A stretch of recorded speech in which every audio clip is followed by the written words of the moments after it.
Yusuf Hutafea, Sabda Presiden dari Citra Gada Regional DKI 2. Silakan Pak Yusuf.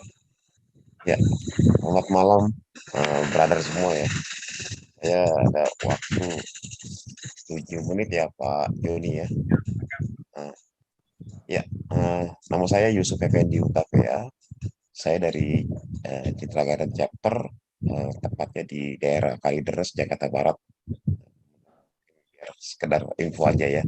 Kami ada selalu di Sari Rasa, restoran Citra Garden 2, setiap hari Selasa jam 7 malam sampai jam 9. Nah, kesaksian saya, teman-teman sekalian, saya memberi judul Ciptaan Baru. Ya. Ciptaan baru, jadi bagaimana saya diciptakan Tuhan, bukan seperti saya yang dulu. Saya bisa share screen ya Pak Joni ya? Silakan Pak. Saya Pak ya? Ya. Saya share screen.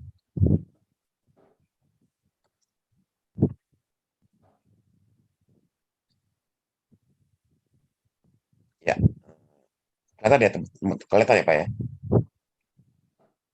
Ya. Pak Joni kelihatan ya? Ya, oke. Ya, oke. Nah ini saya mengalami penyakit ya, penyakit diizinkan Tuhan. Saya namanya penyakitnya kanker nasofaring.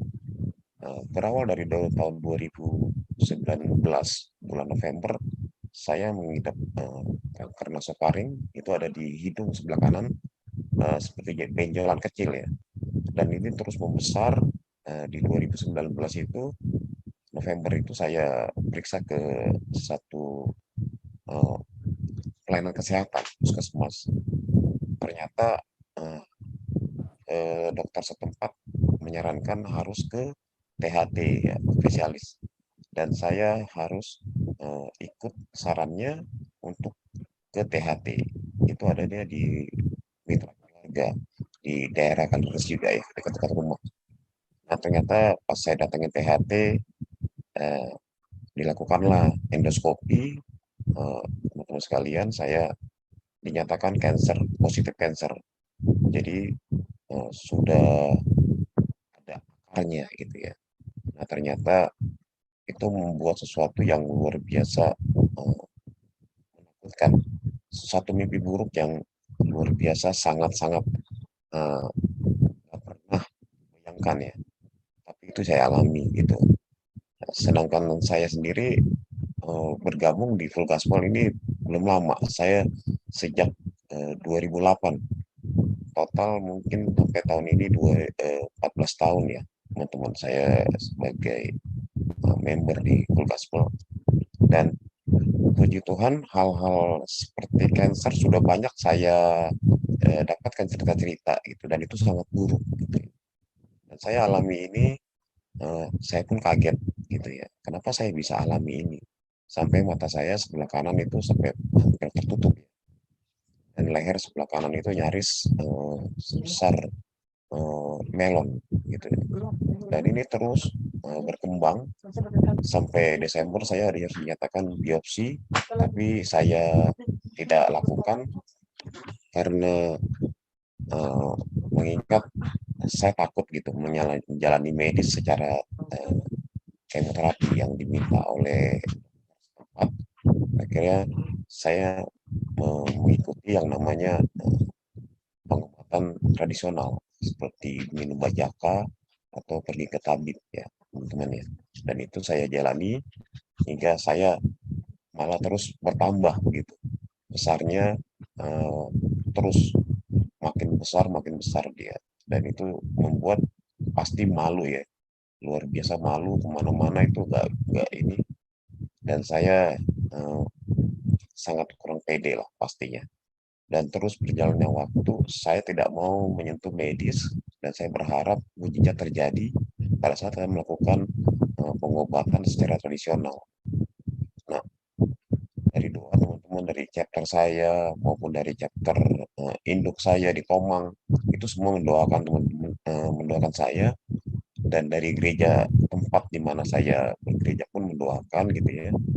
Tapi yang saya alami malah bukannya mujizat yang instan yang saya harapkan, tapi terus malah saya mendapatkan satu ujian yang berat gitu. Dan ini makin besar dan itu sesuatu yang bagi saya udahlah, di 2021 saya harus menyerah, dan 2021 bulan Maret saya harus menyerah dan tidak lagi sanggup untuk menjalani tradisional pengobatan. Saya harus memutuskan untuk periksa ke medis. Saya pergi lagi kembali ke mitra keluarga. Sudah setahun yang lalu saya sudah berhenti berkunjung ke dokter tersebut. Saya kembali lagi tapi dengan keadaan lebih parah. Nah, lebih parah. Nah, mungkin sebagian teman-teman di sini mungkin ada yang cocok ke alternatif. Bagi saya nggak cocok dan saya mengalami sesuatu yang bukannya sembuh, malah sesuatu yang eh, menjijikan ya, malah besar, dan itu sesuatu yang bau gitu ya. Nah, itu kanker itu telah menjalar sampai ke eh, leher sebelah kanan, sehingga kuping kanan saya tertutup, dan akhirnya sesuatu terjadi itu saya nggak bisa mendengar lewat kuping kanan, pasti akan berdenging gitu ya. Dan akhirnya saya terus kemudian saya harus menjalani kemoterapi. Teman-teman, ini wajah saya sudah mulai, rambut saya sudah mulai ini, muka saya juga sudah mulai ada perubahan ya. Saya harus menjalani kemoterapi 6 kali dan sinar radiasi sebanyak 33 kali. Ini sesuatu yang sangat-sangat menyakitkan, karena di kemoterapi itu mungkin sebagian kita udah tahu ya kalau kemoterapi itu sangat obat yang sangat keras gitu ya, hingga bisa membakar kulit gitu. Kalau itu sampai bocor keluar kulit, dan terus saya alami hingga rambut saya habis, teman-teman sekalian.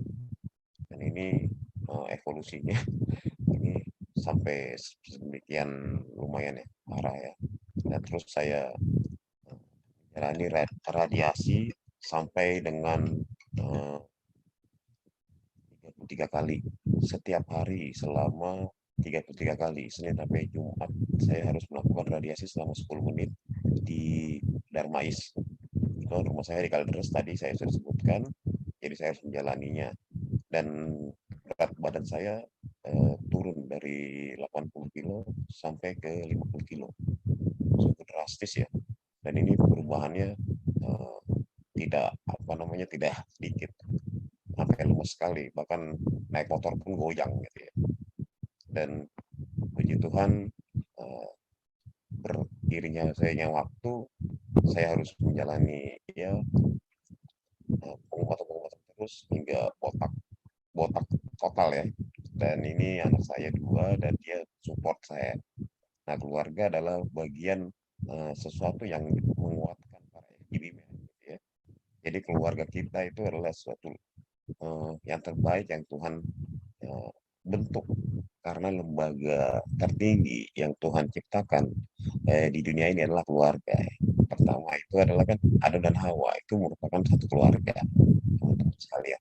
Dan keluarga saya mensupport saya, hingga anak-anak saya pun mensupport saya, hingga akhirnya saya bisa menjalani rangkaian pengobatan dengan baik sampai selesai gitu ya. Hingga di tahun 2022 Desember, di 2021 bulan Desember saya menyelesaikan kemoterapi yang keenam. Kemoterapi yang keenam saya selesaikan semua, sekaligus berlanjut kepada sinar radiasi selesai 33 kali dari akhir November sampai dengan Januari tanggal 11 tahun 2002 ini. Dan puji Tuhan, terus berjalannya waktu, saya bulan April tahun 2022 saya harus mengikuti MRI, dan hasilnya tanggal 19 April tahun 2022 saya dinyatakan bersih dari kanker nasofaring. Dan perubahan muka saya sangat drastis, jauh ya. Saya yang hijau, yang sebelah kanan ya, mungkin di layar Bapak sekalian, Nah, yang sebelah kiri saya waktu saya masih 80 kilo. Saya kasih satu ayat 2 Korintus 5 ayat 17. Jadi siapa yang ada dalam Kristus, ia adalah ciptaan baru, yang lama sudah berlalu, sesungguhnya yang baru sudah datang. Dan inilah sesungguhnya kebaikan Tuhan yang bisa saya alami, dan dengan pesan singkat ini kiranya memberkati teman-teman sekalian dalam wadah FGP Men. Terima kasih, Tuhan berkati.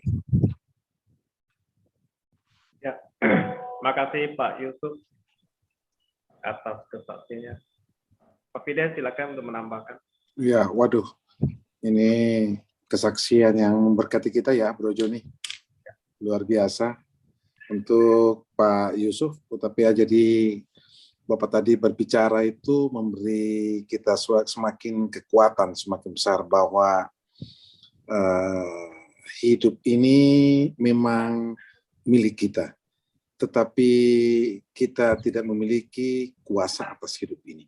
Jadi kehidupan kita yang paling berkuasa di sini adalah Tuhan sendiri. Dan kalau kita lihat perjalanannya dari kemo ke kemo sampai kemo ke-6, dan akhirnya kita dibebaskan ya dari penyakit ini, Pak Yusuf telah memperlihatkan kepada kita bagaimana kekuatan kuasa Tuhan dalam kehidupan kita. Tidak mungkin terjadi seperti ini juga tanpa Pak Yusuf ada sungguh-sungguh di dalam Tuhan, dan kita berada tepat di dalam wadah ini. Terima kasih untuk Bro Yusuf, luar biasa memberkati kita. Dan sekali lagi bahwa kesaksian ini bisa dibagikan kepada semua teman-teman dengan gambar yang seperti tadi, karena dengan demikian foto-foto seperti itu apa yang tidak mungkin bagi Tuhan. Dan ini sudah menjadi bagian memang bahwa Tuhan sendiri ya bisa melakukan mujizatnya. Oleh karena itu kita perlu kesetiaan kita untuk terus melayani Tuhan. Terima kasih untuk Pak Joni, Pak Edi Cheng, ya Pak Joni Wijaya, Pak Edi Cheng, juga ada Pak Hartono, ada 3 teman saya ini yang bekerja amat konsen di pelayanan VICT. VICT adalah salah satu departemen. Jadi ketiga teman saya ini, dan bersama-sama saya menemani mereka bertiga, kita bersama-sama ada di VICT, dan sukses untuk acara ini. Terima kasih Bro Joni, Bro Edi Chen, dan Bro Hartono. Ya. Kita tepuk tangan buat Pak Yusuf. Ya, kita akan mengakhiri Zoom meeting ini, tapi Pak Hartono yang akan doa penutup ya. Mungkin Pak Fide mau rangkumkan, ada closing statement lagi? Cukup, tetapi yang saya mau katakan selesai ini nanti kita tim VICT, Pak Joni, Pak Edi Cheng, dan Pak Hartono, kita coba merangkum dalam satu meeting nanti, karena mereka punya kesaksian ini luar biasa, Bro. Iya. Ya, kesaksian mereka ini, dan saya percaya bukan ini pekerjaan manusia saja, tetapi di sini juga kesaksian seperti ini perlu di follow up keluar untuk bisa menjadi berkat bagi orang lain. Nanti kita akan bahas, dan sesudah itu nanti Pak Joni dan Pak Edi Cheng dan Pak Hartono akan membahasakan kepada teman-teman kapan kita ketemu lagi secara lebih besar, dan saya undang juga NP, dan kita undang juga dan lain untuk turut mendengarkan bagaimana teman-teman kita yang ada di chapter, presiden chapter ini ya dilawat Tuhan dengan berbagai dimensi dan pokok perkara. Bagus Pak Joni, ya. Ya, teman-teman, Senin depan kita juga bikin satu kali lagi. Ya.